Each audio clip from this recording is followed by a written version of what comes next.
ஹே viewers, 1900 காலகட்டத்தில் அமெரிக்காவில் ஒரு பேரை கேட்டாலே ஃபேமிலிஸில் இருக்கிற மொத்த மெம்பர்ஸும் நடுங்கினாங்க. மனித வரலாற்றிலே மிகவும் கொடூரமாக கொலை செஞ்ச கொலைகாரன், அதுவும் மனநோயால் பாதிக்கப்பட்ட ஒரு கொலைகாரன்.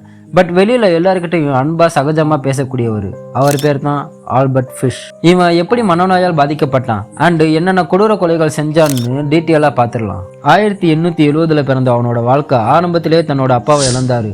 பசியிலையும் கஷ்டத்துலையும் தான் மகன் வேதனைப்படக்கூடாதுன்னு அவனோட அம்மா அவனை அனாதை இல்லத்தில் சேர்க்குறாங்க.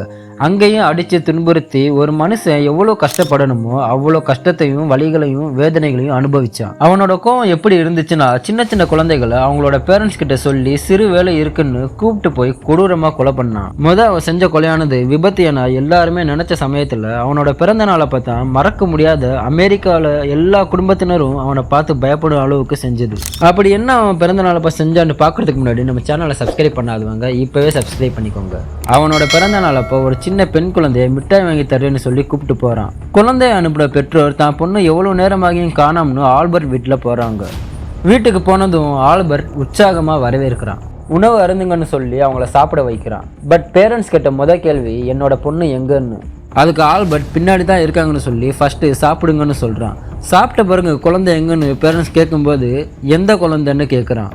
இப்போதான் அந்த பேரண்ட்ஸ்க்கு அதிர்ச்சியில் தூக்கி வாரி போடுது. என்னோட குழந்தைய கூப்பிட்டு போனால குழந்தை எங்கன்னு கேட்குறப்ப தான் ஆல்பர்ட் சொல்கிறான், இப்போ தான் 2 பேருமே சாப்பிட்டீங்கன்னு. நீங்கள் சாப்பிட்ட நான்வெஜ்ஜில் தான் உங்கள் குழந்தை இருந்தான்னு சொல்கிறப்ப குழந்தைய பெற்ற அம்மா அதிர்ச்சியில் மயங்கி விழுகிறாங்க. அப்புறம் ஆல்பர்ட் மேலே போலீஸ் கேஸ் ஆனதும் ஆல்பர்ட்டை போலீஸ் விசாரித்ததில் போலீஸே ஆல்பர்ட்டை பார்த்து பயப்படுற அளவுக்கு வந்தாங்க. ஆல்பர்ட்டோட பிறந்த நாளப்போ அவர் சமைச்ச உணவில் நான்வெஜ்ஜாக கிட்டத்தட்ட 18 குழந்தைகள் கொண்டு சமைச்சதாக சொல்லியிருக்காரு. போலீஸ் கடுமையாக விசாரித்ததில் ஆல்பர்ட் எப்போவுமே நார்மல் டேஸில் குழந்தைய மட்டும்தான் சமைச்சு உண்ணுவான்னு தெரிய வந்துச்சு. போலீஸ் உடனே ஆல்பர்ட்டை கோர்ட்டில் நிப்பாட்டுறாங்க. அங்கே ஜட்ஜு ஆல்பர்ட் முன்னாடி என்ன சொல்கிறாருன்னா, எத்தனையோ குழந்தைகள் மிஸ்ஸிங் கேஸில் இருக்குது, பட் இப்போ வரைக்கும் விட தெரியல. ஆல்பர்ட் மனநோயாளியாக இருந்தால் கூட பரவாயில்ல, ஸோ இவனை வெளியே விட்டோம்னா எல்லா குழந்தைகளும் கொல்லுவான், அதனால ஆல்பர்ட்டை மரண தண்டனை கொடுக்கணும்னு தீர்ப்பு சொல்கிறாரு.